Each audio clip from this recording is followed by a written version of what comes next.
पहाट नवी नवी आमच्यासाठी तशी तुझी साथ हवी हवी हो सूर्य नवा घेऊन येतो पहाट नवी नवी आमच्यासाठी तशी तुझी साथ हवी हवी तू सत्याचा तू स्वप्नांचा अरे मना मनाला मना मनाला एक तुझा भरोसा आणि या ठिकाणी मंचाकडे आगमन होत आहे तुमचा आमचा बुलंद आवाज लातूरच्या कार्य विकासासाठी सदैव तत्पर प्रगतीचा ध्यास तू धीरज दादा तुमचा आमचा प्रगतीचा श्वास तू धीरज दादा आदरणीय धीरज विलासरावजी देशमुख साहेब यांचं आगमन मंचाकडे होत आहे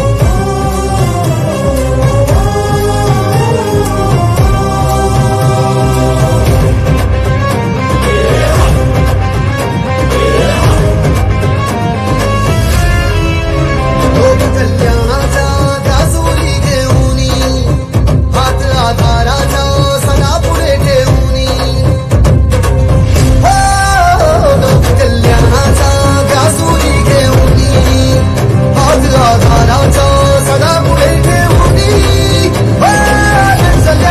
गांजल्यांसाठी देई दिलासा तू सत्याचा तू स्वप्नांचा अरे मना मनाला मना मनाला एक तुझा भरोसा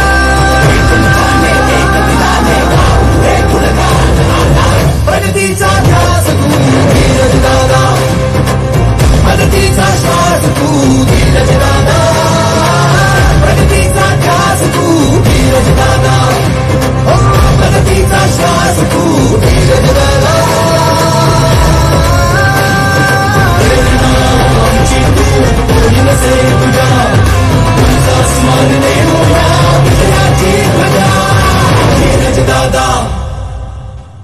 आणि हे विचाराचं वादळ तुम्हा आम्हा सर्वांचं या मंचावरती आलेलं आहे विकास आणि विकासाचा ध्यास घेऊन गेली अनेक वर्ष लातूरच्या ग्रामीण युवकांशी जोडलेली ही नाळ अतूट निर्माण करणारं व्यक्तिमत्व म्हणजे आपल्या सर्वांचा श्वास आणि ध्यास आदरणीय धीरज विलासरावजी देशमुख साहेब मंचावरती आलेले आहेत आणि आपल्या मराठी चित्रपट सृष्टीमध्ये ज्यांनी लय भारी पाऊल ठेवलंय आणि माऊली म्हणत आपल्या प्रत्येकाच्या अंतःकरणामध्ये जागा ज्यांनी निर्माण केलेली आहे असं व्यक्तिमत्व म्हणजेच रितेश विलासरावजी देशमुख साहेब यांचंही मंचावरती आगमन झालेलं आहे या दोन्ही व्यक्तिमत्वाचं मंचावरती आगमन झालंय एकदा जोरदार टाळ्या त्यांच्यासाठी झाल्या पाहिजेत जोरदार टाळ्या आपण वाजूया या ठिकाणी विनंती करतोय मंचावर कृपया आपण गर्दी करू नये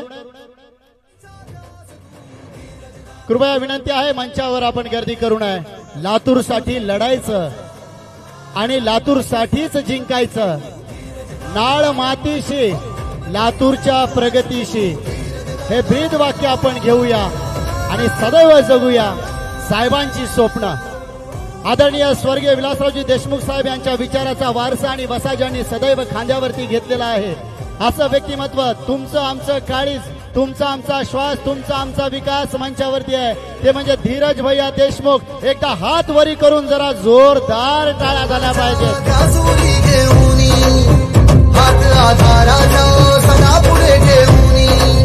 आणि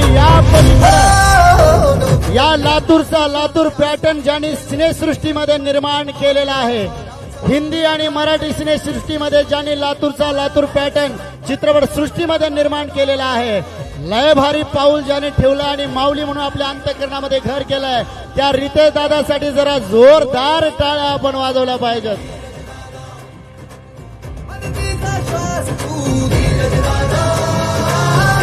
आणि आपण आलेल्या अतिथींचं स्वागत करूया या ठिकाणी माननीय रितेश दादा देशमुख यांचं स्वागत करण्यासाठी मी श्री रघुनाथ शिंदे आणि श्री बालाजी हाके तसेच आदरणीय रवी मुटकुले आणि विपिन गवरे यांना विनंती करतो कृपया आपण दादांचा सन्मान या ठिकाणी करावा रितेश दादांचं स्वागत या ठिकाणी होतंय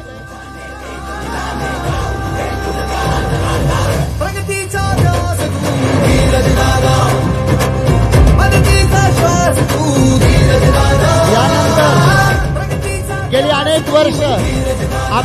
लातूरचं नेतृत्व ज्यांनी केलेलं आहे, तुम्हा आम्हा सर्वांचं काळीज, तुमचा आमचा श्वास ध्यास श्री धीरज विलासरावजी देशमुख साहेब यांचं स्वागत करण्यासाठी मी विश्वनाथ कागले आणि श्री शिवप्रसाद शिंदे आणि गणेश हाके आणि महेश चव्हाण यांना विनंती करतो की त्यांनी धीरज भैया देशमुख यांचं स्वागत या ठिकाणी करावं। मी विनंती करतोय धीरजदादांचं स्वागत करण्यासाठी विश्वनाथ कागले आणि शिवप्रसाद शिंदे आणि गणेश हाके आणि महेश चव्हाण यांना कृपया आपण धीरज भैयांचं स्वागत या ठिकाणी करावं।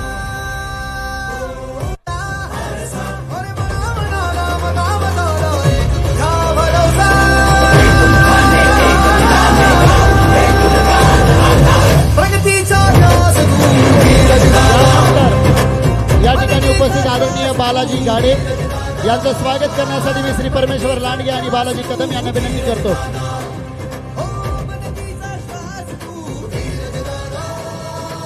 या ठिकाणी उपस्थित आदरणीय बालाजी गाडे यांचं स्वागत आपण या ठिकाणी करूया। श्री परमेश्वर लांडगे आणि बालाजी कदम यांना विनंती करतो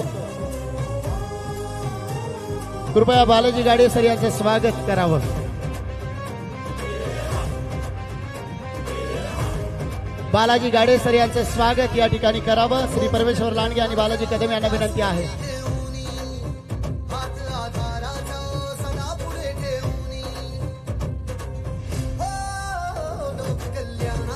हा बालाजी गाडे सर यांचं स्वागत करण्यासाठी मी श्री परमेश्वर लांडगे आणि बालाजी कदम यांना विनंती करतो।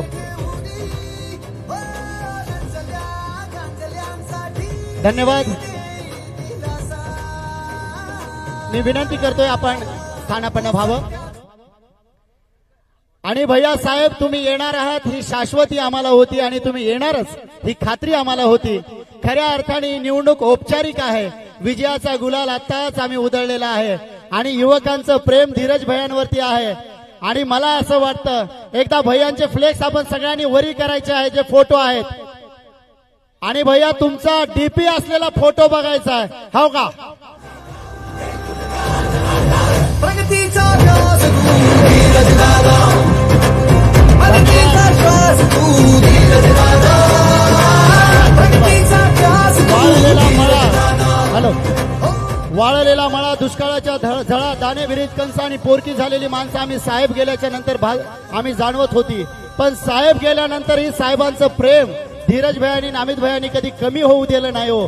ग्रामीण भागाला पहिला घास साहेब म्हणायचे आणि तो घास ज्याने दिलाय ते धीरज भैयांसाठी पुन्हा एकदा हात वरी करून जोरदार टाळ्या झाल्या पाहिजेत। आणि या कार्यक्रमाचं प्रास्ताविक करण्यासाठी मी श्री रघुनाथ शिंदे यांना विनंती करतो कृपया या कार्यक्रमाचं प्रास्ताविक करावं। श्री रघुनाथ शिंदे, अध्यक्ष युवक काँग्रेस लातूर ग्रामीण।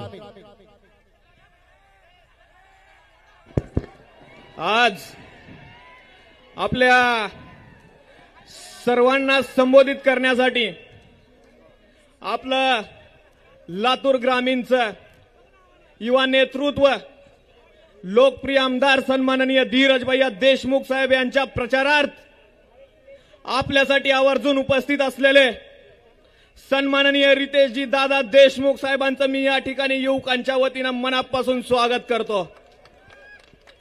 मित्रांनो, आपण गेली महिना झाला धीरज भैयाच्या प्रचारामध्ये आपण काम करत आहात, परंतु या ठिकाणी एक गोष्ट सांगायची आहे भावांनो, एक लक्षात घ्या, कालची महिलांचा जो मेळावा झाला तो साहेबांच्या विजयाचा मेळावा होता आणि आजचा हा आपला मेळावा साहेबांच्या लीडचा मेळावा असला पाहिजे हे टाळ्याच्या आवाजात साहेबांना दाखवून द्या। मित्रांनो, आपण पाहतोय खरं पाहिलं तर आपल्या जिल्ह्याला, आपल्या राज्याला, देशाला आपण लातूरकरांनी लोकनेते विलासरावजी देशमुख साहेबांच्या रूपानं एक मोठं नेतृत्व या ठिकाणी दिलं। त्या नेतृत्वानं आपला जो विकास केला, आपल्या परिसरात जो बदल केला, त्या बदलाचं वारं आजपर्यंत सुद्धा जशाला तसं वाहत आहे। हीच गोष्ट कायम टिकावी यासाठी साहेबांचे दोन्ही पुत्र सन्माननीय अमित भैया देशमुख साहेब असतील, सन्माननीय धीरज भैया देशमुख साहेब असतील, अगदी साहेबाचा विचार साहेबांनी सांगितलं होतं की आमच्या रक्तात काँग्रेस आहे, परंतु मित्रांनो ही साहेबांच्या रक्तातली तर काँग्रेस आहेच, परंतु विचाराची सुद्धा साहेबांच्या हीच काँग्रेस आहे, ही साहेबांनी ह्या मागच्या 5 वर्षात आपल्याला दाखवून दिलेला आहे। दादा तुम्ही तुमच्या खरं तर बंधूसाठी प्रचाराला आलात असे बरेच जण म्हणतायत, परंतु आमच्या विनंतीला मान देऊन आज तुम्ही या ठिकाणी आमच्या साहेबाच्या प्रचाराला आलात। साहेबांची एक आठवण सांगतो, आम्ही साहेबांसाठी एवढं ठाम का आहोत, आम्ही धीरज भाईंसाठी एवढं ठाम का आहोत। साहेब गुंफावाडीला ह्याच्या आधी साहेब जिल्हा परिषदला सदस्य असताना पहिल्या आमदारकीच्या वेळेस गेले होते आणि त्यावेळेस विनाकारण एक चर्चा होती की अमित भैया कुठेतरी दुसऱ्या पक्षात जाणार आहेत। साहेब खोटं नाही सांगत, कैलाश पाटील त्यावेळेस गाडीमध्ये होते, मीही गाडीमध्ये होतो। कैलाश पाटलांनी न राहून विचारलं की साहेब अशी अशी चर्चा आहे आणि तुमचा विचार काय। साहेब त्यावेळेस धीरज भाई यांनी उत्तर दिलं होतं कैलास मिळवायचं काय राहिलंय। साहेबांना एवढं मोठं पद काँग्रेसनं दिलंय आणि आता तिकडे जाऊन काय मिळवायचंय ही गोष्ट ज्यावेळेस साहेबांनी बोलले ना साहेब, त्यावेळेस आमची छाती 56 इंचाची झाली। साहेब साहेबाचा विचार जर एवढा मजबूत असेल ना तर तितक्याच मजबूततेनं आम्ही सर्व तरुण या ग्रामीण भागातले धीरज भाई यांच्या पाठीशी उभे राहू, हा शब्द आमचा या ठिकाणी आहे। आणि आपण आम्हाला संबोधित करण्यासाठी आलात खरं तर, परंतु या ग्रामीण भागातली जी जनता आहे, काल महिलाच्या मेळाव्यातून पाहतोत, गावोगाव आज प्रचाराच्या माध्यमातून पाहतोय। मित्रांनो गेल्या वेळेस एकच चर्चा होती, आमचे नव्हते म्हणून एवढी लीड आहे, हे लक्षात घ्या। हा विचार जो विरोधकांनी मांडला त्यांचा हा फुगा आपल्याला फोडायचा आहे का नाही हा सांगा, फोडायचा आहे का नाही। मग एक गोष्ट, फुगा फुटल्यास आवाज आला पाहिजे का नाही। मित्रांनो आवाज येता कामा नये, फुगा फुटल्यानंतर धमाका झाला पाहिजे, हीच गोष्ट आपण लक्षात ठेवा। आणि इथून जाताना एकच ब्रीद वाक्य घेऊन जायचंय, त्यांना एकच सांगायचंय, तुम देख लेना आंखों से हम फिर आएंगे लाखों से, हा विश्वास साहेबांना द्यायचा आहे। एवढंच बोलतो आणि या ठिकाणी माझे 2 शब्द संपवतो। धन्यवाद, जय हिंद, जय महाराष्ट्र। धन्यवाद। ही युवकांची हाक आहे आणि त्याला तुम्ही घातलेली साथ आहे। आता एक जयघोष करूया, धीरज भैया तुम आगे बढ़ो, धीरज भैया तुम आगे बढ़ो। हा जल्लोष सदैव राहायला पाहिजे। रितेश भैया मी नेहमी म्हणत असतो, लातूर शहराचं हित जपणारे अमित भैया आहेत आणि ग्रामीण भागाला धीर देणारे धीरज भैया आहेत आणि लातूरचं रीत जपणारे रितेश भैया आहेत। हे तिन्ही नावं लातूरच्या मातीतले आहेत। या तिन्ही कर्तृत्ववान व्यक्तीसाठी जोरदार टाळ्या आपण वाजूया। आणि यानंतर मी मनोगतासाठी मंचावर आमंत्रित करतोय श्री आदरणीय शेषराव हाके साहेब, सरचिटणीस युवक काँग्रेस तथा उपसभापती बाजार समिती रेणापूर यांना विनंती करतो की आदरणीय या ठिकाणी आपलं मनोगत व्यक्त करावं। आदरणीय श्री शेषराव हाके साहेब।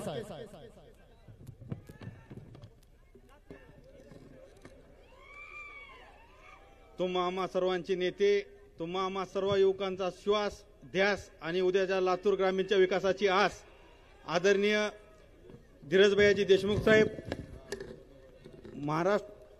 महाराष्ट्राचे लाडके कलावंत, सर्व कलाकारांचे रोल मॉडेल आणि आदर्श व्यक्तिमत्व म्हणून ज्यांना जीवन जगायचंय त्यांचे सर्वांचे आदर्श आदरणीय रितेश दादा, रेणा कारखान्याचे चेअरमन आदरणीय सर्जेराव आबा मोरे व सर्व सन्माननीय व्यासपीठ व व्यासपीठावरील सर्व सन्माननीय मित्रांनो, मी आज आपल्या समोर एवढं सांगणार आहे, आज जे व्यासपीठ जे दिसत आहे, आदरणीय धीरज साहेबांच्या आजूबाजूला जे युवक दिसत आहेत, हे सर्व युवक काँग्रेसचे लाभार्थी आहेत।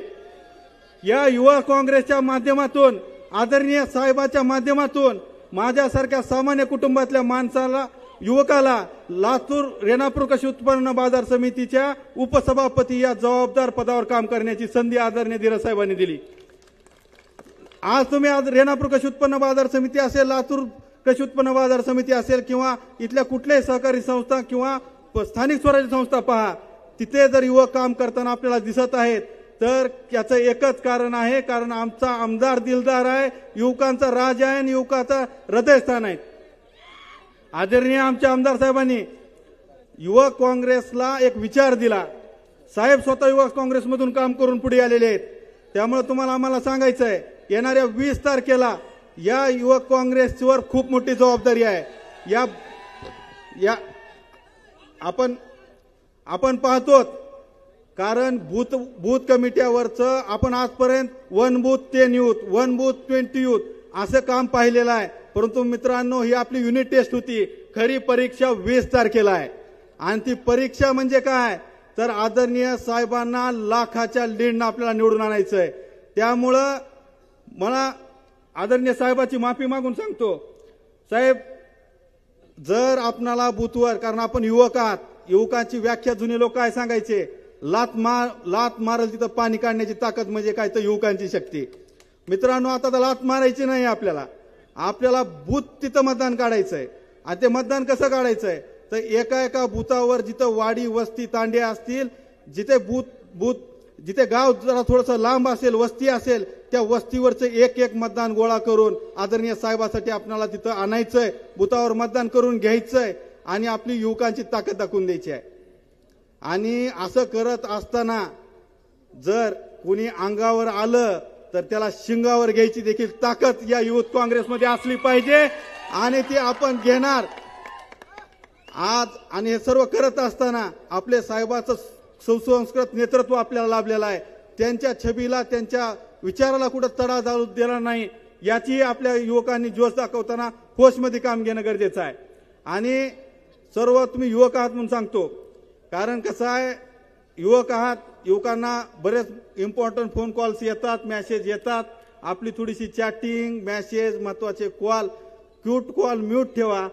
येणारे 10 दिवस फक्त आणि फक्त आदरणीय साहेबांसाठी आपल्याला द्यायचे. आणि या 10 दिवसामध्ये दिवसाची रात्रचा दिवस करायचा आहे. आणि साहेबांना जी महाराष्ट्रामध्ये आदरणीय साहेबाची ओळख आहे, लाखाच्या लीडनं निवडून येणारा आमदार, ती ओळख आपल्याला कायम ठेवायची आहे. आणि कसल्याही परिस्थितीमध्ये जिथे नडावं लागेल तिथं भिडावं पण लागेल. जो आपल्याशी लढेल तिथे आपल्याला भिडायचं आहे. परंतु आपल्या साहेबांचा विचार, आणि हे का करायचंय, कारण हे साहेबांसाठी नाही, तुमच्या आमच्या भविष्यासाठी आहे. कारण तुमचं आमचं उज्ज्वल भविष्य साकारण्यासाठी आदरणीय साहेबांनी उद्याची पिढी, एकच वाक्यात सांगतो, उद्याची पिढी ज्या दिवशी आपल्याला विचारेल की या राज्यातील उद्योगधंदे, युवकांची रोजगाराची संधी हिसकावून घेतली जात होती, त्यावेळेस या राज्यातली तरुणाई काय करत होती. ज्यावेळेस आपली पुढली पिढी विचारेल की या राज्याची आर्थिक घडी, शेतकऱ्यांची आर्थिक घडी विस्कटली जात होती, त्यावेळेस इथली तरुणाई काय करत होती, तर त्यावेळेस आपल्या पुढच्या पिढीला आम्ही ठामपणाने सांगू, या लातूर जिल्ह्याच्या ग्रामीण मतदारसंघातून आदरणीय धीरज भैया देशमुख साहेब यांच्या नेतृत्वामध्ये आम्ही त्यावेळेस लढलो होतो. आणि नुसते लढलो नव्हतो तर आम्ही जिंकलो सुद्धा होतो. आणि आम्ही उद्याच्या उज्ज्वल भविष्याचे साक्षीदार होतो. आणि इतिहास लढणाऱ्याची नोंद ठेवतो. त्यामुळे जास्त आदरणीय साहेबांचे विचार आपल्याला ऐकायचे आहेत. त्यामुळे मी लांबणीचं भाषण करणार नाही. साहेब म्हणून संयोजकांनी मला बोलण्याची संधी दिली, त्याबद्दल त्यांचे आभार मानतो. आणि एवढंच म्हणतो, साहेब विकासात आम्हा सर्व तरुणाईचा श्वास तुम्ही, विकासाची, लातूर ग्रामीणच्या विकासाची आस तुम्ही, उद्याच्या आम्हा तरुणाईच्या स्वप्नपूर्तीचा ध्यास तुम्ही. आणि आम्ही सर्व तुम्हाला लाखांना निवडून आणणार याचा आत्मविश्वास सुद्धा तुम्ही. जय हिंद, जय महाराष्ट्र. थँक्यू. खऱ्या अर्थाने गेल्या वर्षी आपल्या ग्रामीण विधानसभेने विश्वविक्रम रचलेला होता. आणि तो विश्वविक्रम होता की धीरज भैया जास्तीत जास्त मताने निवडून येणारे महाराष्ट्रातले दुसरे नेते होते. या वर्षी आपल्यावरती जबाबदारी आहे. नंबर कितवा महाराष्ट्रामध्ये, आणि हा नंबर आणायचाच आहे. यानंतर मी मंचावर प्रदेश काँग्रेसचे प्रवक्ते आदरणीय श्री बालाजी गाडे सर यांना विनंती करतो, कृपया आपण या सर्व युवकांना संबोधित करावा. आदरणीय श्री बालाजी गाडे साहेब.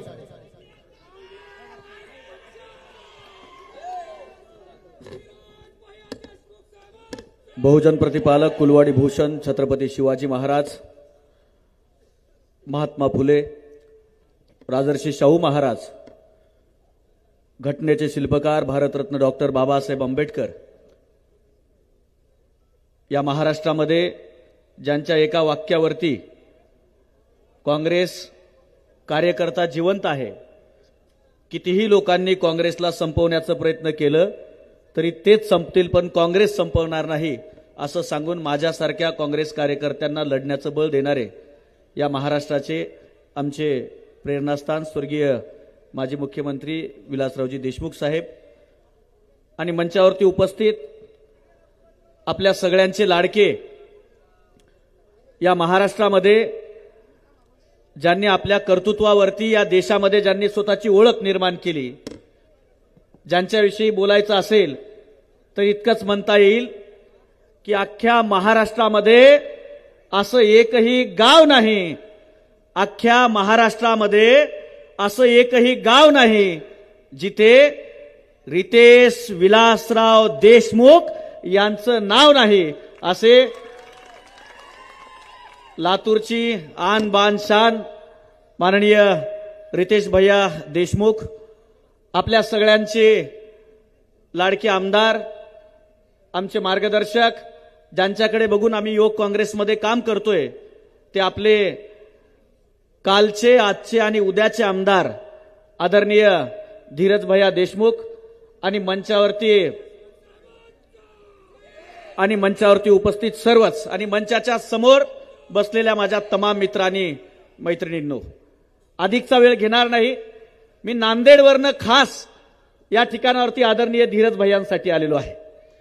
बांधवांनो, आज या महाराष्ट्रामध्ये महायुती सरकारने, भारतीय जनता पक्षाच्या सरकारने महाराष्ट्राच्या युवकांचं, महाराष्ट्राच्या महिलांचं, महाराष्ट्राच्या रोजगाराचं, महाराष्ट्राच्या छत्रपती शिवरायांच्या, फुले शाहू आंबेडकरांच्या विचारांचं वाटोळं करून हा महाराष्ट्र गुजरातला नेऊन विकण्याचं काम केलेलं आहे.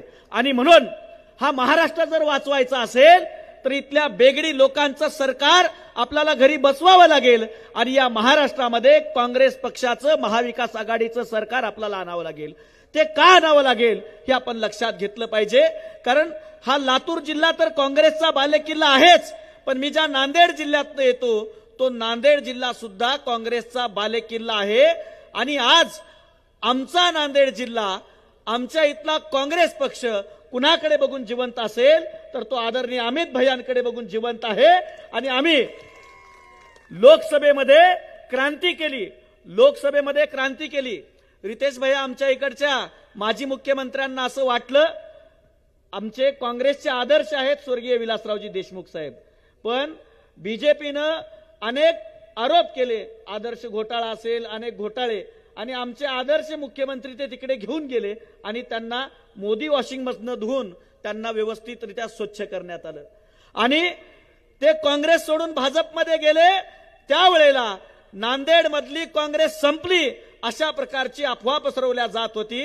त्यावेळेला आम्ही लातूरकडे आशेने पाहिलं आणि अमित भैयांनी आम्हाला आधार दिला आणि नांदेडमध्ये कार्यकर्त्यांनी फिरून तिथला भारतीय जनता पक्षाचा खासदार चारीमुंड्या चित केला, माजी मुख्यमंत्र्यांना चारीमुंड्या चित केलं आणि अमित भैयांच्या नेतृत्वामध्ये आम्ही आमची नांदेडची काँग्रेस आज जिवंत ठेवलेली आहे. म्हणून मला हेच सांगायचंय की आज इथले जे कार्यकर्ते उपस्थित आहेत त्या कार्यकर्त्यांना, युवकांना मला सांगायचंय की तुम्हाला अमित भैयांना लातूर पुरतं मर्यादित ठेवता येणार नाही. आदरणीय धीरज भैयांना लातूर ग्रामीण पुरतं मर्यादित ठेवता येणार नाही, कारण अमित भैयांना संपूर्ण महाराष्ट्राची जबाबदारी आहे, मराठवाड्याची जबाबदारी आहे.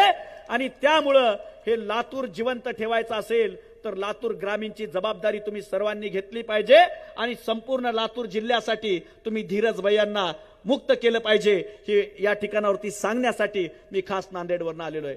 बांधवांनो, आज या महाराष्ट्राची काय परिस्थिती आहे?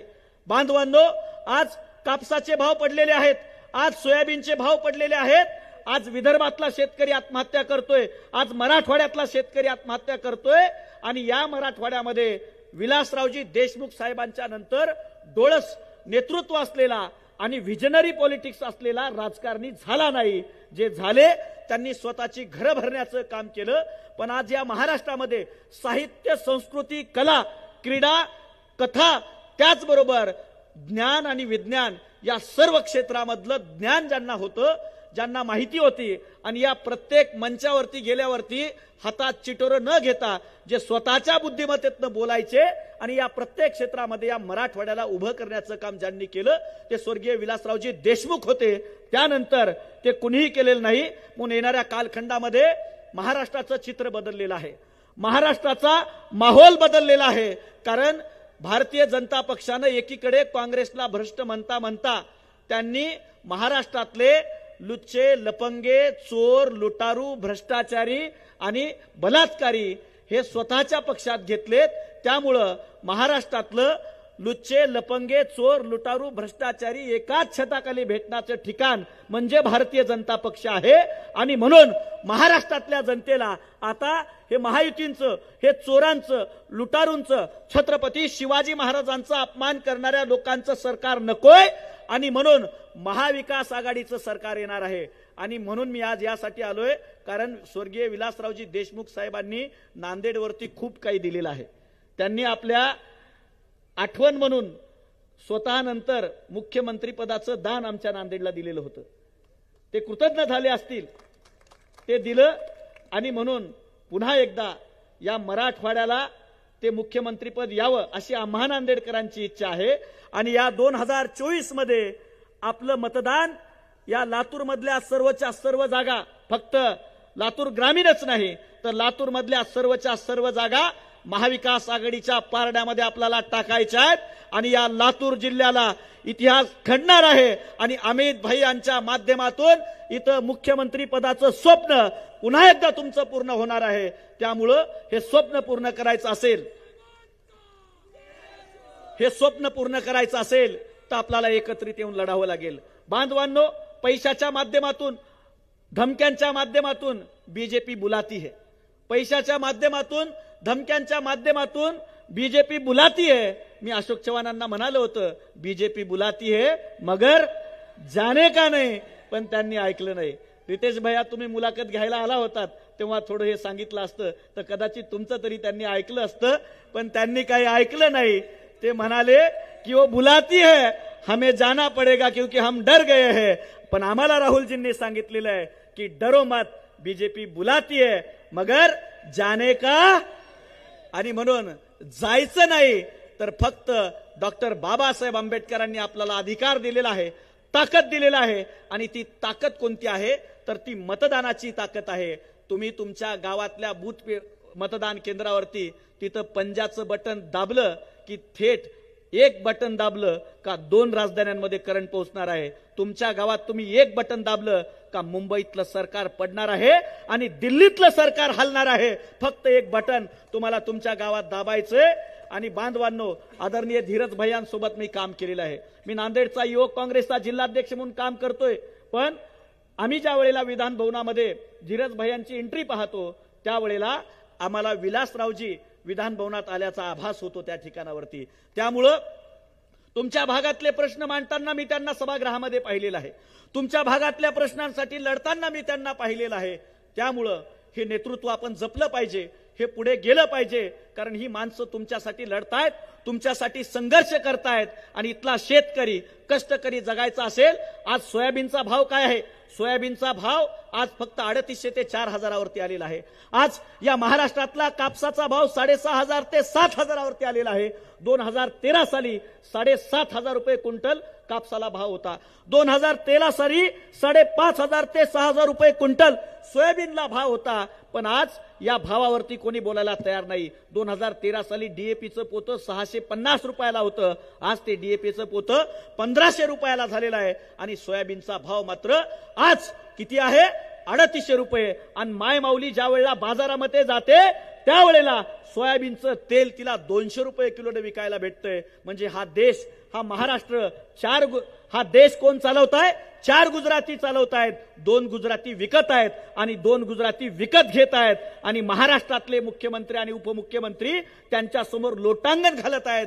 त्यामुळं महाराष्ट्र हा कोणाच्या समोर लोटांगण घालणारा नाहीये, तर दिल्लीच्या तख्ताला राखणारा आणि दिल्लीच्या तख्तावरती बसणारा हा महाराष्ट्र आहे. आणि म्हणून इथल्या युवकांच्या भल्यासाठी, आया बहिणींच्या इज्जतीसाठी हे महाराष्ट्रातलं सरकार आपल्याला बदलायचं आहे. बांधवांनो, मला इतकंच सांगायचं आहे की विलासरावजी देशमुख यांनी या महाराष्ट्राच्या काँग्रेसची मुहूर्तमेढ ही पुढे नेली आणि मराठवाडा सक्षम केला. त्याचबरोबर आम्ही अमित भैयांच्या माध्यमातून लढतोय.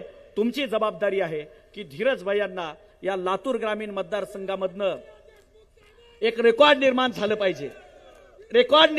पाहिजे आणि महाराष्ट्रामध्ये सर्वाधिक मताधिक्यानं लातूर ग्रामीण मधनं धीरज भैयांना सर्वाधिक महाराष्ट्रातलं मताधिक्य मिळून इथं त्यांचा विजय झाला पाहिजे आणि ती रेकॉर्ड करण्याची जबाबदारी तुमची आहे. ते रेकॉर्ड करण्याची जबाबदारी तुमची आहे. बांधवांनो, मला रितेश भैयांबद्दल 2 शब्द बोलायचे आणि नंतर मी थांबणार आहे. अनेक लोक वारशांचा वापर आयतं खाण्यासाठी करत असतात, पण रितेश भैया तुमच्याकडे बघून आम्हाला लढण्याची प्रेरणा मिळते. एक शायर एके ठिकाणी म्हणतो, विरासत से तय नहीं होते किस्मत के फैसले. विरासत से तय नहीं होते किस्मत के फैसले. ये तो उड़ान तय करेंगी कि आसमान किसका है. ये तो उड़ान तय करेगी कि आसमान किसका है. आणि रितेश भैयांनी अख्ख्या भारताला ते दाखवून दिलेलं आहे. कला गुणांच्या आणि मेहनतीच्या बळावरती आपण आपलं स्वप्न आणि ध्येय पूर्ण करू शकतो. तुम्ही खरे आमचे हिरो आहात, खरे तुम्ही आमचे आयडॉल आहात आणि निश्चित पद्धतीनं आम्हीही आमच्या क्षेत्रामध्ये तुम्ही ज्या डेडिकेशननं तुमच्या क्षेत्रामध्ये काम केलं त्याच पद्धतीनं आम्ही काम करू. आणि आदरणीय धीरज भैया, आम्हाला अमित भैयांना मुख्यमंत्री पदाच्या याच्यामध्ये पाहायचंय आणि तुम्हाला या लातूरचा पालकमंत्री झालेलं पाहायचं आहे. त्यामुळं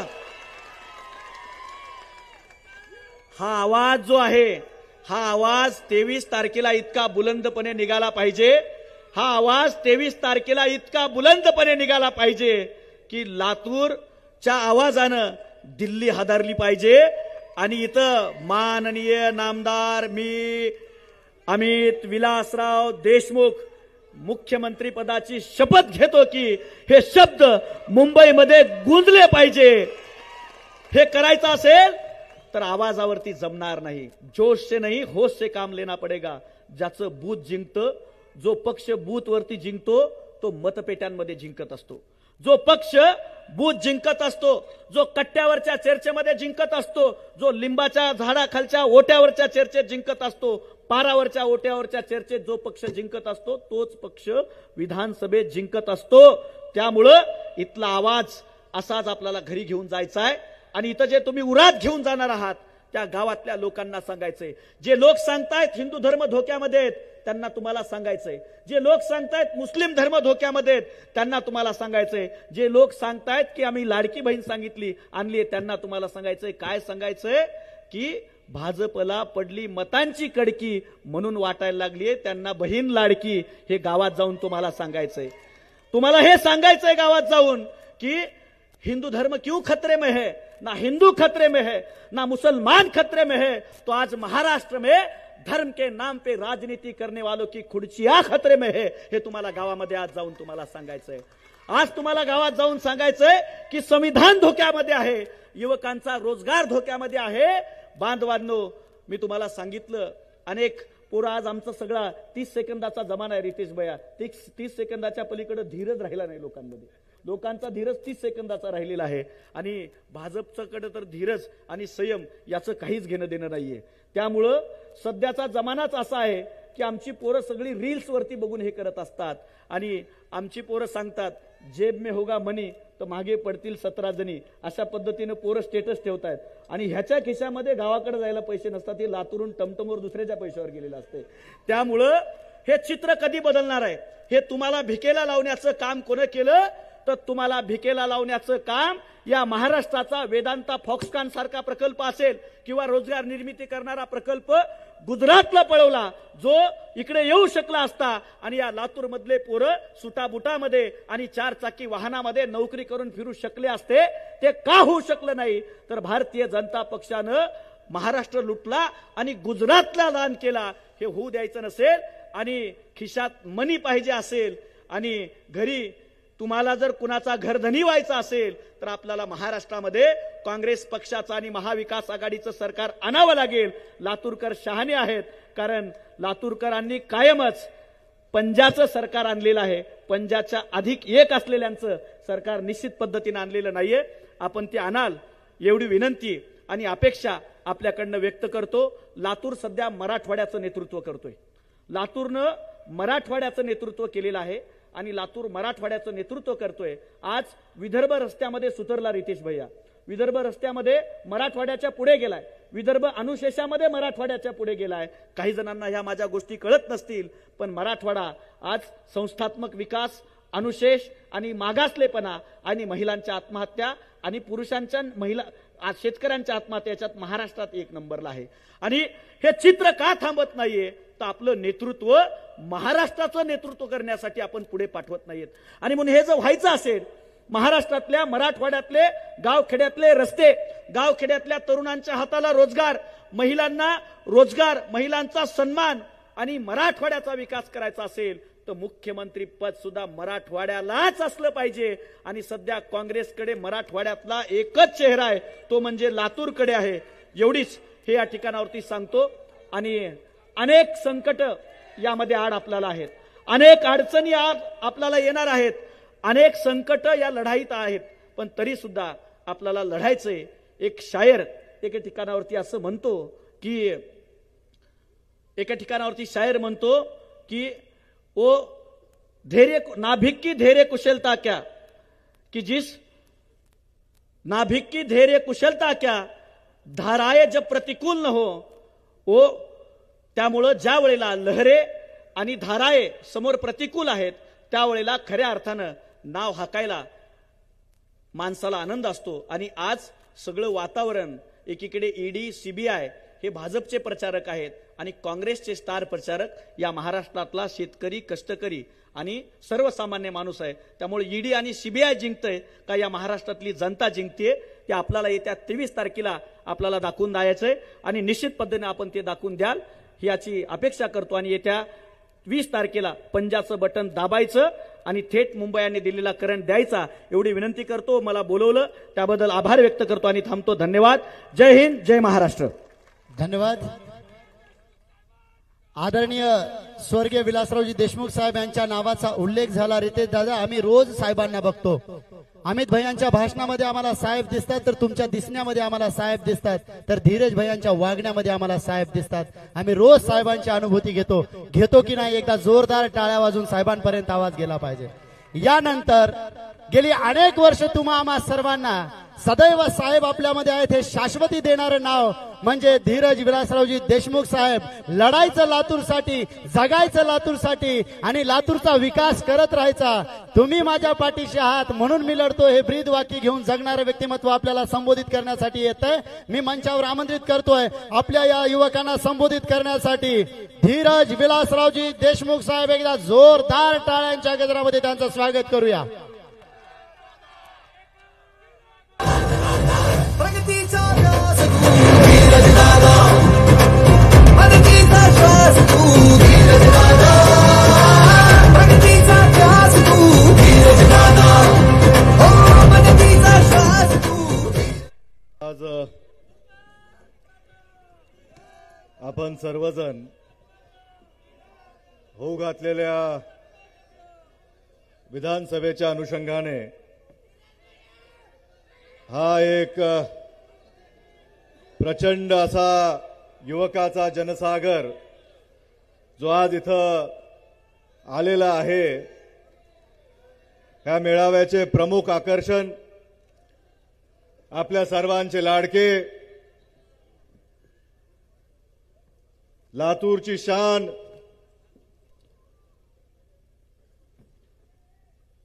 गेल्या विधानसभेमध्ये जेव्हा ते आपल्या प्रचारात येत होते तेव्हा ते हे सांगून गेले, आपला विचार भारी, आपला पक्ष भारी, आपला हात लय भारी. आणि 5 वर्षानंतर आज परत ते आपल्याला संबोधित करणार आहेत. ते आता महाराष्ट्राचे बिग बॉस आदरणीय रितेश विलासराव देशमुख व्यासपीठावर उपस्थित सर्जेरावजी मोरे, जगदीशजी बावणे, रवींद्रजी काळे, ज्यांचं आत्ताच आपण मनोगत ऐकलं ते बालाजी गाडे, कैलासजी पाटील, संतोषजी देशमुख, गोविंद बोराडे, अनुपजी शेळके, प्रदीपजी राठोड, शिवसेनेचे तालुका प्रमुख कैलासजी पाटील, गोविंद पाटील, बादल शेख, दिनेश नवगिरे, प्रदम पाटील, महेंद्र भादेकर, ज्यांचं खुमासदार भाषण मी आज पहिल्यांदाच ऐकलं, त्यांना हा व्यासपीठ युथ काँग्रेस मिळवून दिला ते आपल्या सर्वांचे लाडके रघुनाथ शिंदे, रणजितजी पाटील, शेषरावजी हाके, दीपक राठोड, गजेंद्र चव्हाण, परमेश्वर सूर्यवंशी, रेणापूरचे तालुका प्रमुख शिवसेना, उद्धव बाळासाहेब ठाकरे गट, इथं उपस्थित सर्वच मान्यवर, माझे सर्व सहकारी, इथं आपण आलेले आमचे सर्व स्नेही, खऱ्या अर्थानं ज्यांच्या मुळे मला ही उमेदवारी मिळाली ते माझ्या या ग्रामीण भागातला हा माझा बहादर मतदार. गेल्या वेळेस आपल्या आशीर्वादानं, आपल्या पुढाकारानं, आपल्या हट्टानं काँग्रेस पक्षाने, भारतीय राष्ट्रीय काँग्रेस पक्षाने पहिल्यांदा 2 सख्खे भाऊ एका निवडणुकीमध्ये उभ्या करणे, एका घरामध्ये 2 विधानसभेचे तिकीट एकाच निवडणुकीला देण्याचं धाडस केलं आणि ते तुमच्या सारथ्यानं आपण ही जागा लाखाच्या फरकानं जिंकू शकलो आणि काँग्रेस पार्टीला दाखवू शकलो की आपण आम्हाला दिलेली जबाबदारी आम्ही नीटपणाने पार पाडली. सुदैवाने 19 मध्ये महाविकास आघाडी सरकार महाराष्ट्राला मिळाली. त्यावेळेस आपण वेगवेगळे लढलो होतो. शिवसेना भाजपची युती आणि राष्ट्रवादी काँग्रेस आणि काँग्रेसची आघाडी, पण कुठेतरी महाराष्ट्राला एक बदलाची गरज होती. भाजपला रोखलं पाहिजे, महाराष्ट्रापासून दूर ठेवलं पाहिजे, म्हणून आदरणीय शरदचंद्रजी पवार आणि आदरणीय सोनियाजी गांधींच्या आदेशावरून उद्धवजी बाळासाहेब ठाकरेंना मी महाराष्ट्राचं मुख्यमंत्री केलं आणि महाविकास आघाडी सरकार स्थापन केली. आणि पहिला निर्णय जर कोणता महाविकास आघाडी सरकारने घेतला असेल तो ह्या महाराष्ट्राच्या जनतेच्या, शेतकऱ्यांचा कर्जमाफी करण्याचा निर्णय घेतला. आमची बांधिलकी महाराष्ट्राच्या जनतेची आहे, आम्ही हे दाखवून दिलं. एक कॉमन मिनिमम प्रोग्राम बनवण्यात आला, पण अडचण अशी झाली की लगेच 6 महिन्यामध्ये आपल्या सर्वांवर कोरोनाची महामारी आली आणि त्याही काळामध्ये आपले आदरणीय नेते अमित विलासराव देशमुख साहेब,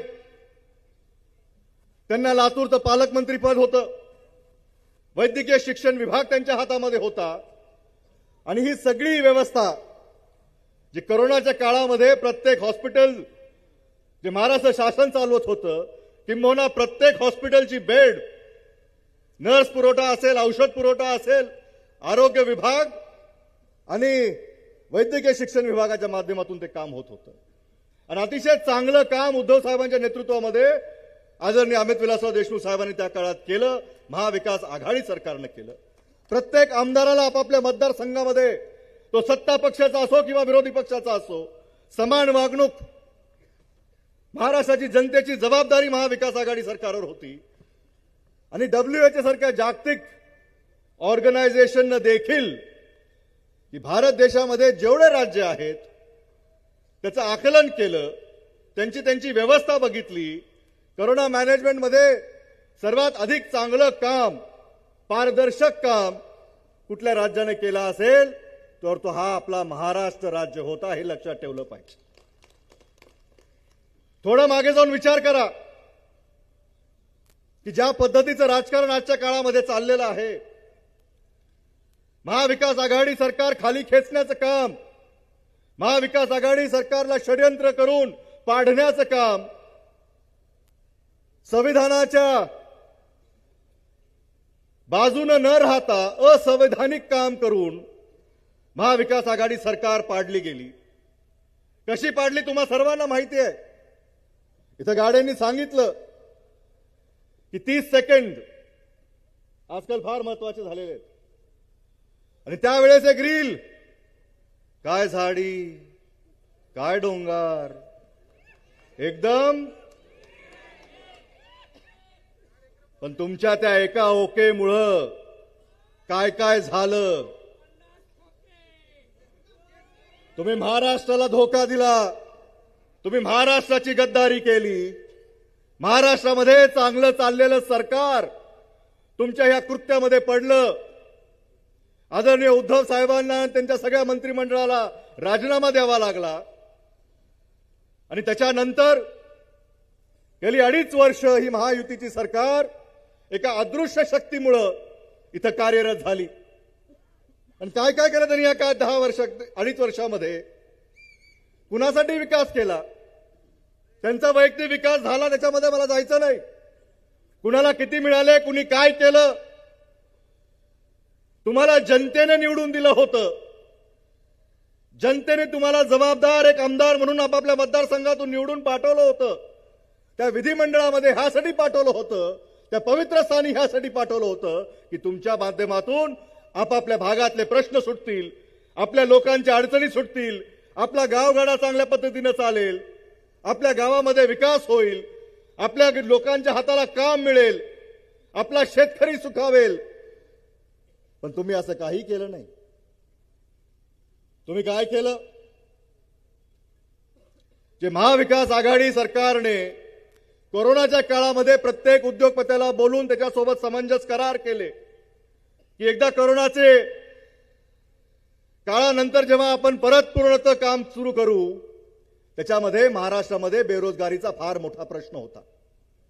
महाराष्ट्राच्या तरुणांची आस जो भ्रमनिरास युतीच्या काळामध्ये झाला होता, महाराष्ट्राचा दर्जा जो खालवत होता त्याला वर आणण्यासाठी महाराष्ट्रामध्ये मोठ्या प्रमाणामध्ये रोजगार निर्मिती, मोठे उद्योग आपल्या भागामध्ये आले पाहिजेत, ह्या भूमिकेतून महाविकास आघाडी काम करत होतं.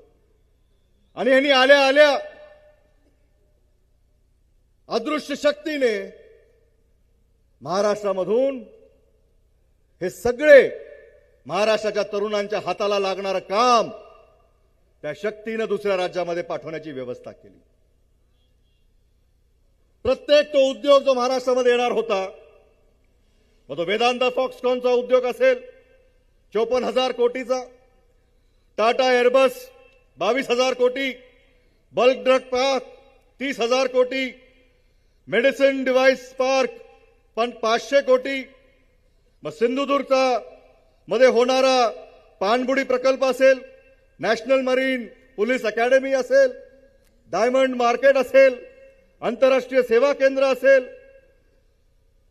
अनेक असे उद्योग जे महाराष्ट्रामध्ये उद्योग निर्मितीसाठी किंवा रोजगार निर्मितीसाठी कामाला आले असते, ते सर्व उद्योग बाजूच्या राज्यामध्ये पाठवण्याचं काम प्रामाणिकपणे त्यांच्या आकाचा फोन यायचा.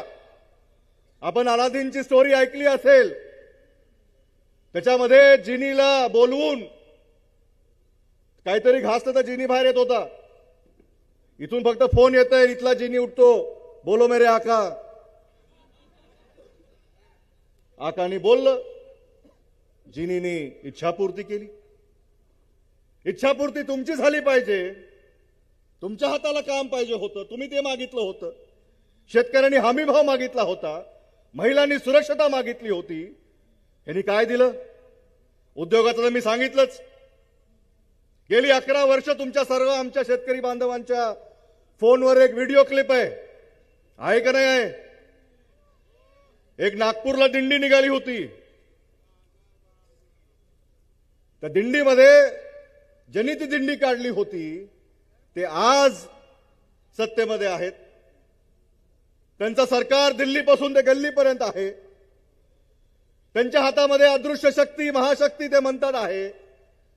पण जो भाव तुम्ही शेतकऱ्यांसाठी मागितला होता, तुमचं सरकार आल्यानंतर, तुम्ही ह्या राज्याच्या उच्चतम पदावर असल्यानंतरही आज तुमचं सरकार, तुमचे कृषी मंत्री काय सांगतात की सोयाबीनला 4,800 हमी भाव दिला पाहिजे. इथं बाजार समिती संचालक बसलेले आहेत. बाजारामध्ये आज एकही सौदा त्या भावानं होत नाही. एकही खरेदी केंद्र या महाराष्ट्र राज्यामध्ये सध्या चालू नाहीये की जिथं ह्या तरी भावानं सोयाबीनची खरेदी होत असेल. पण कशासाठी सरकार पाहिजे तुम्हाला? तुमच्या हातामध्ये सत्ता असताना तुम्ही काय करताय लोक पाहतायत. 4,800 भाव परवडतो का कुणाला? शेतकऱ्यांनी वर्ष ही मागणी केली.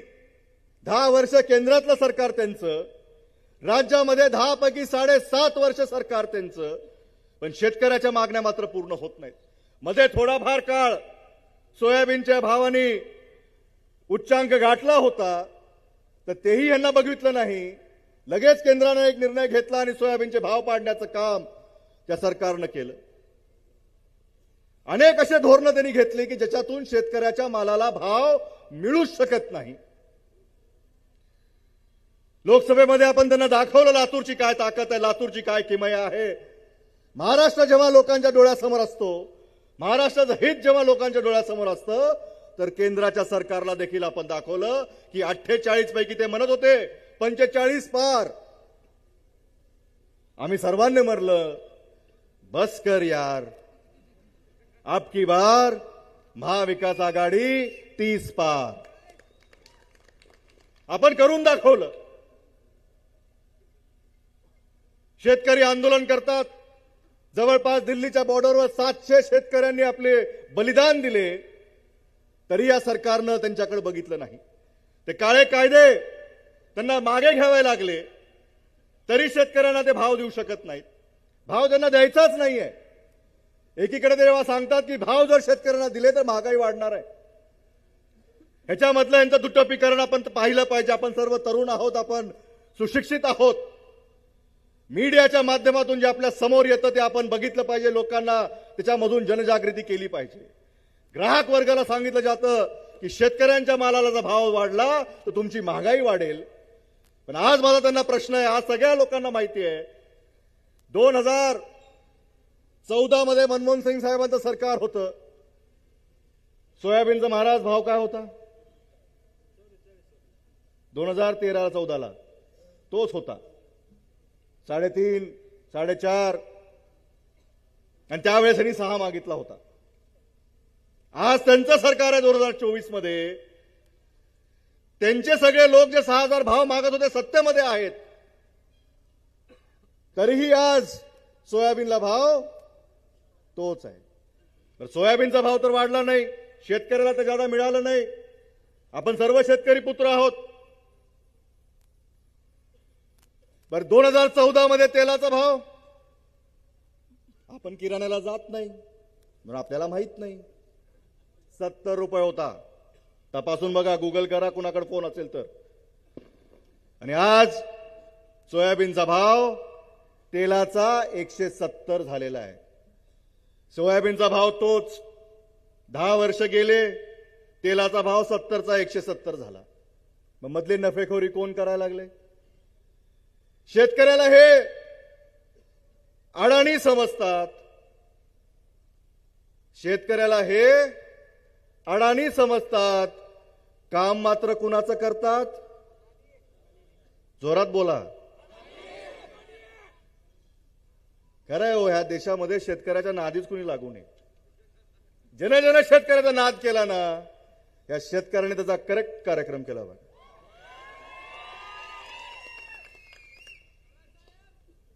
महिलांची अवस्था आपल्या राज्यामध्ये काय आहे?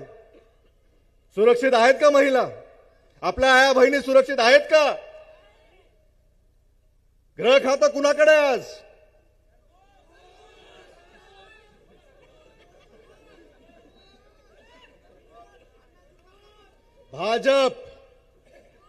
भाजप महिलांना सुरक्षित ठेवू शकत नाही.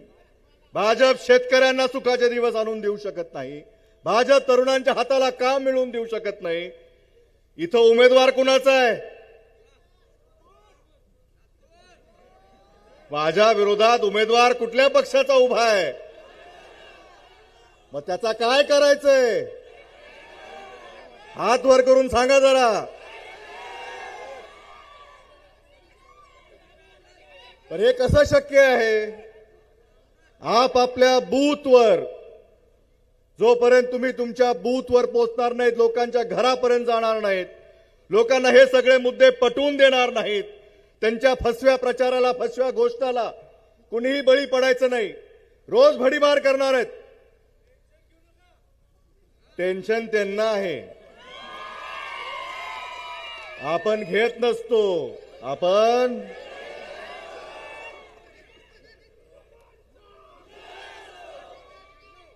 कारण काय परवाच आमच्या व्यासपीठावर श्रंगारे साहेब त्रेणापूरच्या सभेमध्ये म्हणाले होते की त्यांची उमेदवारी जाहीर झाली, काही लोकांना ऍडमिट व्हावं लागलं, डिस्चार्ज घेऊन उमेदवारी घेतली, आता परत तुम्हाला ऍडमिट करायचंय. व्यवस्था तुम्ही केली पाहिजे.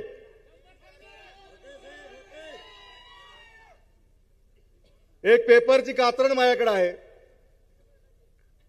कॅमेरा कुठे जरा झूम करा, जे एलईडी वर दिसते त्याला याला झूम करा. मी दाखवतोय तुम्हाला, वर पुढचं सांगतो मी. हा महाराष्ट्राची दशक भरतामध्ये झालेली पीछेहाट हा मुद्दा यांनी मांडलेला आहे. आणि हे कुणी दिलेलं आहे आवर्जून ऐका. पंतप्रधानाच्या आर्थिक सल्लागार परिषदेने निष्कर्ष सकल उत्पन्नाचा राज्यांचा वाटा उल्लेख केलेला आहे. म्हणजे दिल्लीचं सरकार त्यांचं आहे आणि महाराष्ट्राबद्दल त्यांच्याच सरकारच्या पंतप्रधानाच्या सल्लागारांनी हे आर्टिकल काढून पेपरला दिलेलं आहे. आणि त्याच्यामध्ये काय लिहिलेलं आहे, जेव्हा महाराष्ट्रामध्ये आपले आदरणीय नेते लोकनेते विलासरावजी देशमुख साहेब 99ला मुख्यमंत्री झाले, या आर्टिकलमध्ये असं लिहिलेलं आहे की 2020 मध्ये म्हणजे 99ला साहेब मुख्यमंत्री होते, त्याच्या पहिलेही युतीचं सरकार होतं, नंतर आपलं सरकार आलं. तर 2020 मध्ये जेव्हा साहेब मुख्यमंत्री झाले तर महाराष्ट्राचं उत्पन्न किंवा टक्केवारी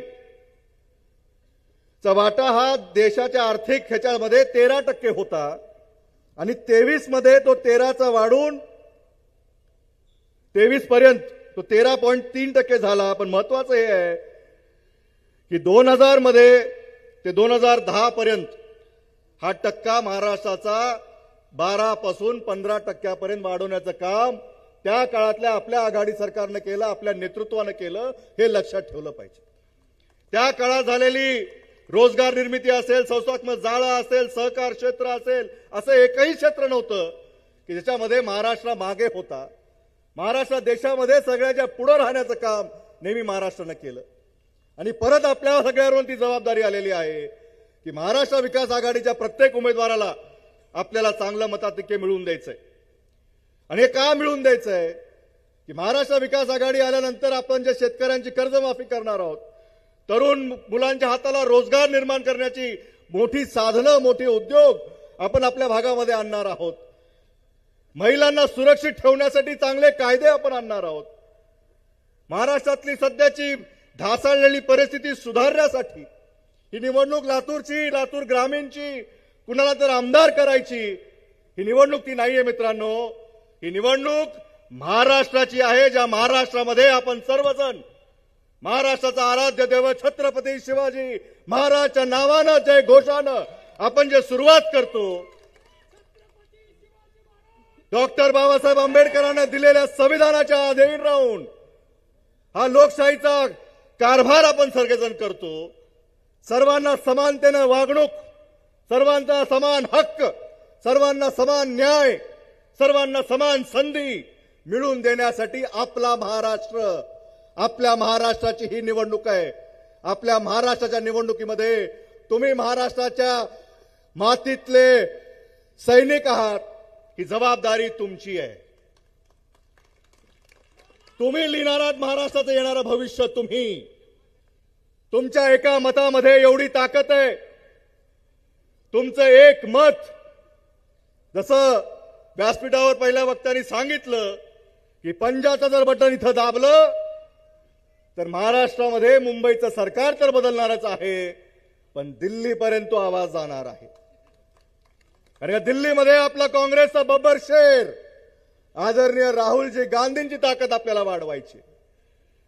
त्यांनी जी न्याय यात्रा काढली, त्यांनी जी भारत जोडो यात्रा काढली, आपल्या विचाराचे, आपल्या साठी जे लढतायत त्यांचे हात बळकट करण्यासाठी लोकसभेमध्ये तर आपण खासदार पाठवलेच. आता लातूर जिल्ह्यातून 6 महाविकास आघाडीचे आमदार त्यांच्यासाठी आपल्याला द्यायचे आहेत की जेणेकरून उद्धव साहेब असतील, शरदचंद्रजी पवार साहेब असतील, आदरणीय नाना पटोले असतील, राहुलजी असतील, यांची ताकद येणाऱ्या निवडणुकीच्या काळामध्ये आपल्याला वाढवायची आहे. अनेक येतील आणि अनेक जातील. कुणी येण्यानं कुणी जाण्यानं काँग्रेस पक्षाला फरक पडत नाही. का फरक पडत नाही?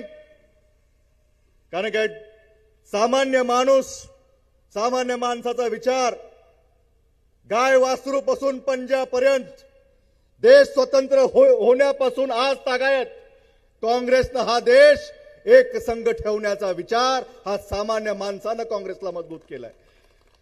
हा पक्ष, ही चळवळ ही सामान्य माणसाची आहे, शेतकऱ्याची आहे, कष्टकऱ्यांची आहे, महिलांची आहे, मजुरांची आहे, दीन दलित दुबळ्या दलितांची आहे. म्हणून काँग्रेसमध्ये कुणी येईल कुणी जाईल. लोकसभेमध्ये म्हणत होते महाविकास आघाडी इंडिया आघाडीचं वारं आहे. आता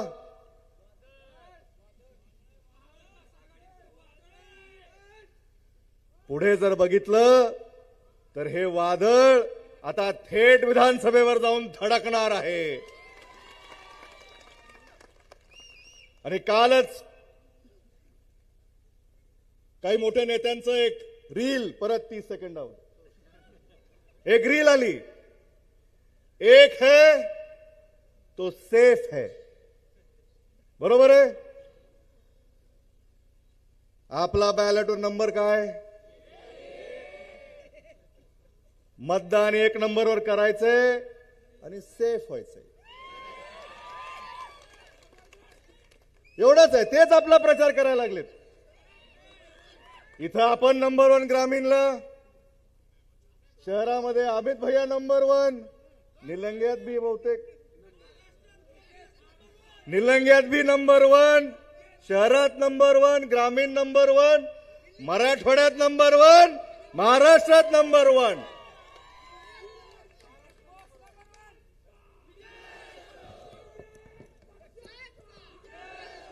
आज तुमचा उत्साह पाहून, तुमचा जल्लोष पाहून, तुमचा निर्धार पाहून, काँग्रेस पक्षाची ताकद, काँग्रेसचा विचार, आज साहेब देखील वरून आपल्याला सर्वांना आशीर्वाद देत आहेत की ज्या काँग्रेससाठी मी अख्खी हयात दिली, माझा लातूरचा काँग्रेसचा कार्यकर्ता, माझा लातूरचा काँग्रेसचा तरुण हा माझ्या नंतर देखील काँग्रेसचा विचार त्याच जिद्दीनं ती जबाबदारी घेऊन येणाऱ्या काळामध्ये काम करणार आहे. आणि साहेबांच्या शब्दामध्ये सांगतो, आता ही सर्व जबाबदारी ही तुमची आहे.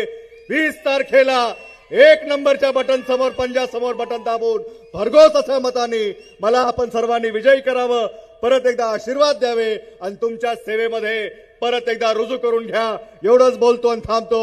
जय हिंद, जय महाराष्ट्र, जय काँग्रेस.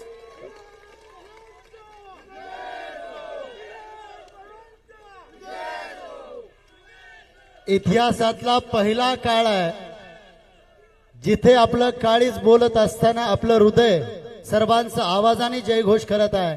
जयघोष आता मुंबई पर्यंत गेला पाहिजे. धीरज भैया तुम आगे बढ़ो, धीरज भैया तुम आगे बढ़ो.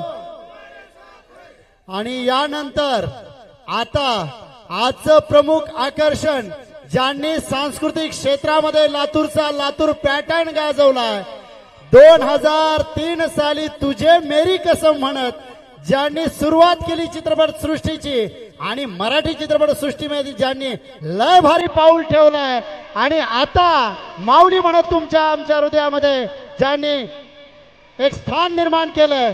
तत्पूर्वी भैया मी एक विनंती करतो, आपण भैयांसोबत आहात, सर्वांनी आपल्या मोबाईलची टॉर्च दाखवा आणि सांगा आमचं मत तुम्हाला आहे. आणि कळू द्या लातूरला, स्वर्गातले चांद तारे आता लातूरमध्ये आलेत आणि स्वर्गातला एक सितारा आज आपल्याला संबोधित करण्यासाठी आलाय, ते म्हणजे रितेश विलासरावजी देशमुख.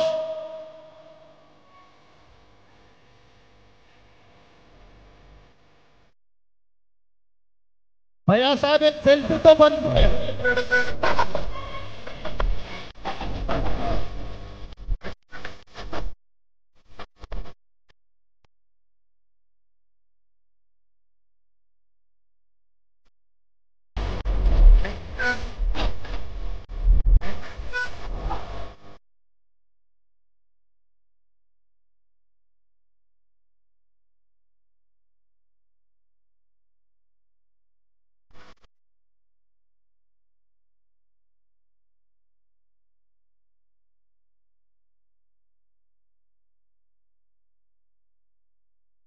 धन्यवाद। यानंतर मंचावर आमंत्रित करतोय रितेश विलासरावजी देशमुख साहेब यांना एकदा जोरदार टाळ्यामध्ये आपण त्यांचं स्वागत करूया।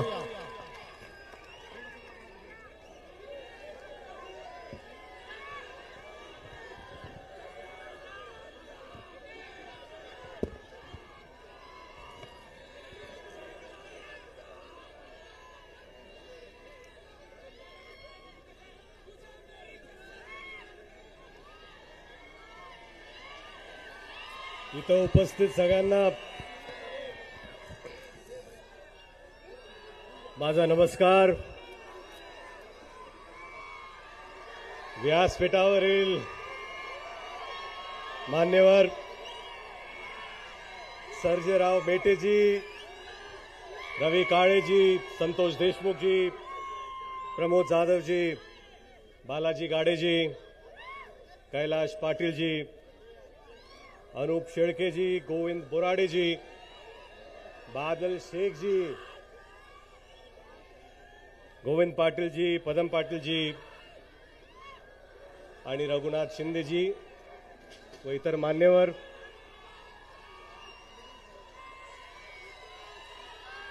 आणि ज्यांच्या प्रचारार्थ ही भव्य सभा आज इथं होत आहे ते माझे धाकटे बंधू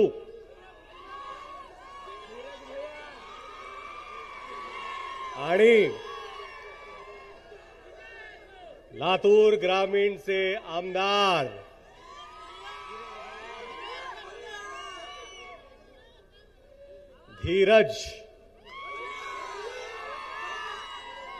धीरज भैया। ज्या व्यक्तीला लहानपणापासून मी फक्त धीरज म्हणायचो, आवाज येत नाहीये, आता तुमच्यामुळे मला धीरज भैया म्हणावं लागतंय, तरी हरकत नाही। लय भारी आहे धीरज भैया। खरं म्हणजे हा समोर जो जनसागर आहे ही खरं म्हणजे लीड आहे, लीड।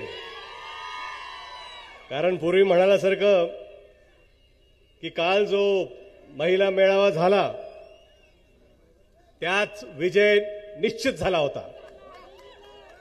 ही जी सभा आहे ती धीरज विलासराव देशमुख यांच्या लीडची सभा आहे। धीरज भैया, हा जो जनसागर आहे ही खरं म्हणजे पावती आहे, पावती। ही पावती आहे तुमच्या कामाची, ही पावती आहे जी तुम्ही लोकांचे प्रश्न सोडवण्यासाठी जो संघर्ष करताय त्या श्रद्धेची पावती आहे। विरोधी पक्ष नेहमीच तुम्ही त्यांच्याकडे जावं म्हणून येता, ही पावती आहे तुमच्या निष्ठेची, ही पावती आहे लातूरच्या स्वाभिमानाची।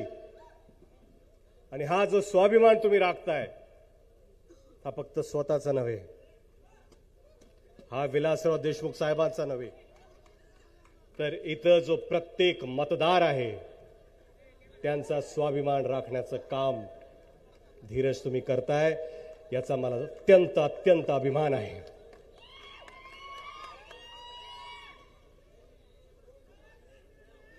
खरं म्हणजे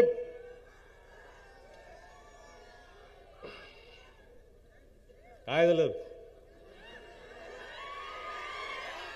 बसा बसा, समोरचे खाली बसा।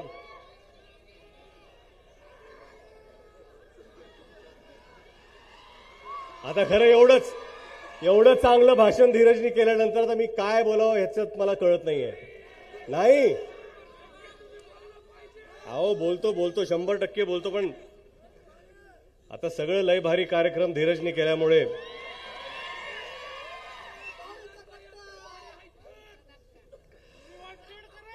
खरं म्हणजे लोकांच्या प्रश्न सोडवण्याची जी जबाबदारी असते, गेल्या वेळेस मी भाषणात म्हणालो होतो की हा आपला गडी आहे, या गड्याला तुम्ही मतदान करा, हा नेहमी तुमच्याबरोबर राहील, आणि 1,00,000 मतांनी तुम्ही त्यांना विजयी केलं होतं. गेले 5 वर्ष इतक्या प्रामाणिकपणे धीरजनी काम केलंय. सतत मुंबई असो, लातूर ग्रामीण असो, मी पाहिलंय. आम्ही घरी असताना सुद्धा मला म्हणायचे, दादा मी चाललोय गावाकडे, कार्यक्रम आहे, लोकांची कामं करायची, झडतायत ते. ही जी मनाची चळवळ असते ना, की लोकांचं आपल्याला काम करायचंय, लोकांच्या डोळ्यातले अश्रू आपल्याला पुसायचे, आपल्या आई बहिणींचा जो त्रास आहे तो कमी करायचा आहे. आज आपले युवक लातूर पॅटर्न मध्ये शिक्षण घेत आहेत, पण रोजगार आहे का तुमच्या हाताला? आज रोजगार द्यायची जबाबदारी कोणाची आहे? ही सरकारची जबाबदारी आहे. आहे का तुमच्याकडे रोजगार? पिका पाण्याला भाव आहे का? अहो काय की येत्या 20 तारखेला जे बटन तुम्ही दाबणार आहात ना, खरंच म्हणाले की ह्यात एक आमदार तर होणारच आहे. आता जे विरोधक आहेत ते पण आमदार आहेतच, त्यांना या बटनची गरज नाही.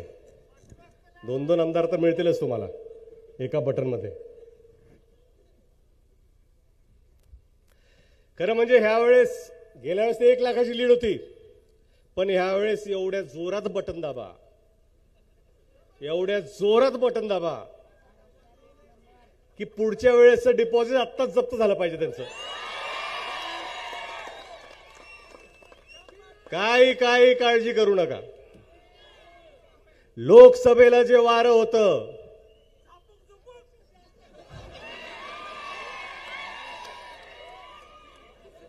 आता विधानसभेला कसं आहे, झापूक झुपूक वारं झालेलं आहे. त्यामुळे काही काळजी करू नका.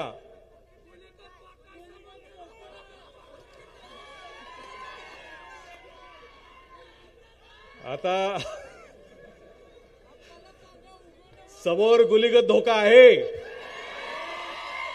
सावधान रहा, त्या धोक्याला बळी पडू नका. आपला उमेदवार चांगला आहे.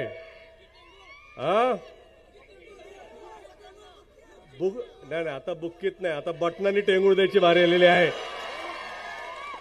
ईव्हीएम वर 20-25 नावं तर आहेत, पण विकासाचं आणि कामाचं एकच नाव आहे, 1 नंबर. आणि 1 नंबर धीरज विलासराव देशमुख. सातत्याने तुमच्यासाठी झटतायत, तुमच्या प्रश्न सोडवण्यासाठी ते काम करतायत. आणि भाषण काय करतात राव. 1 नंबर. अमित भैया इकडे 1 नंबर, धीरज तिकडे 1 नंबर. आम्ही जिथं आहोत तिथं बरं आहोत.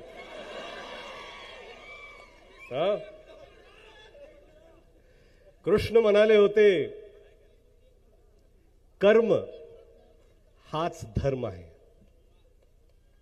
काम करत राहणे म्हणजे कर्म करणे, आणि कर्म करत राहणे म्हणजे धर्म करणे. जो काम करतो प्रामाणिकपणे, त्याला खरंच तो धर्म केल्यासारखा वाटतो. पण जे काम करत नाहीत त्यांना गरज पडते धर्माची. सगळे म्हणतात धर्म धोक्यात आहे, प्रत्येक पक्ष म्हणतो धर्म धोक्यात आहे, की धर्माला वाचवा, धर्म बचाव. अहो आमचा धर्म आहे, आमचा धर्म प्रिय आहे, प्रत्येक व्यक्तीला आपला धर्म प्रिय असलाच पाहिजे. जे लोक म्हणतात तुम्हाला की धर्म बचाओ, जो पक्ष म्हणतोय तुम्हाला की धर्म बचाओ, धर्म धोके में है, खरं म्हणजे ते धर्माला प्रार्थना करतायत की आमचा पक्ष धोक्यात आहे, तुम्ही आम्हाला वाचवा. काही गरज नाही भूल थापायला, बळी पडायची. त्यांना पहिलं म्हणा धर्माचं आम्ही बघून घेतो, आमच्या कामाचं सांगा तुम्ही. धर्माचं आम्ही बघून घेतो, आमच्या पिका पाण्याला तुम्ही काय भाव देतायत ते सांगा. धर्माचं आम्ही बघून घेतो, पण आमच्या आई बहिणी या सुरक्षित आहेत का नाही ते सांगा. येणाऱ्या 20 तारखेला इथं म्हणालेत की फार मोठी जबाबदारी अमित भैयांवर येणार आहे. ही आपली अपेक्षा तर आहेच, त्यांच्यामध्ये सामर्थ्य तर आहेच 100%. आणि मला असं वाटतं की असा जर आपल्याकडे उमेदवार असतील अमित भैया, धीरज भैया,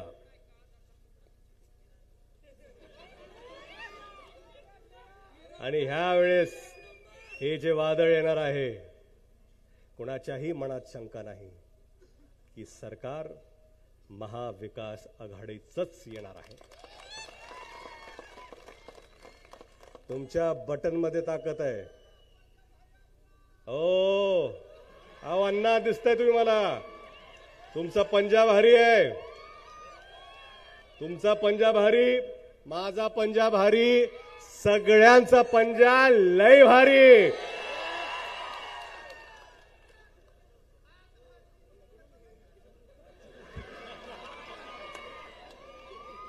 कारण म्हणजे हा युवक मेळावा, आपण प्रत्येकाने आपल्या गावात जावं.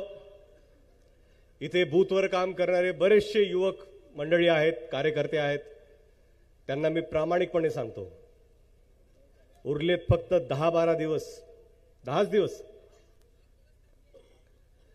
आणि या 10 दिवसात बऱ्याचशा अफवा, भूलथापा ह्या तुमच्या समोर येतीलच. परंतु गाफील राहू नका. आता गाफील राहायचं नाही. 1 लाखाची लीड विसरून जायची, आता त्याच्या पुढे आपल्याला झेप घ्यायची. आणि म्हणून बूथवरती प्रत्येक जण कृपया आपल्या आपल्या भागात किती किती मतदार आहेत, रिक्वेस्ट करत नाही हो साहेब, रिक्वेस्ट करत नाहीये मी फक्त आपल्याला भाऊ म्हणून सांगतोय की हे आपलं काम आहे, आपण सगळ्यांनी प्रामाणिकपणे केलं पाहिजे. तरच आपलं जे स्वप्न आहे की पाठीमागची लीड आपल्याला मोडायची आहे ते पूर्ण होईल. म्हणून गाफील राहू नका. प्रत्येक जण आपल्या आपल्या बूथवर जा. आपल्या आपल्या बूथवर काय काय मतदाराची यादी असेल त्या प्रत्येकाच्या घरी जाऊन सांगा तुम्ही. आणि मतदानाच्या दिवशी सगळ्यांना प्लीज कृपया मतदान केंद्रावर घेऊन या आणि मतदान करून घ्या. ती जबाबदारी पाळा. 1 दिवस नंतर धिंगाणा करूया आपण, विजयाचा गुलाल उधळायला आपण सगळे तयार राहायला पाहिजे. पण त्यापूर्वी बरंच काम बाकी आहे. इथं परत एकदा आपण सगळे आलात. एक चांगलं भाषण धीरज भैयांकडून आपल्याला ऐकायला मिळालं. एक चांगली साथ तुम्हा सगळ्यांकडून देशमुख परिवाराला लाभली.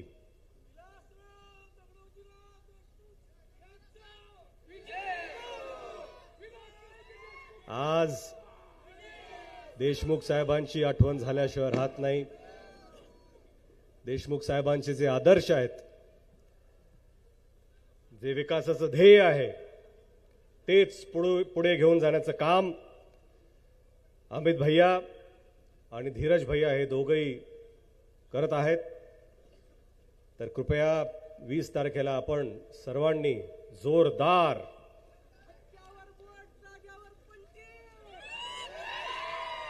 जोरदार मतदान करा आणि मताधिक्याचा एक नवीन रेकॉर्ड लातूर शहर आणि लातूर ग्रामीण मध्ये झाला पाहिजे.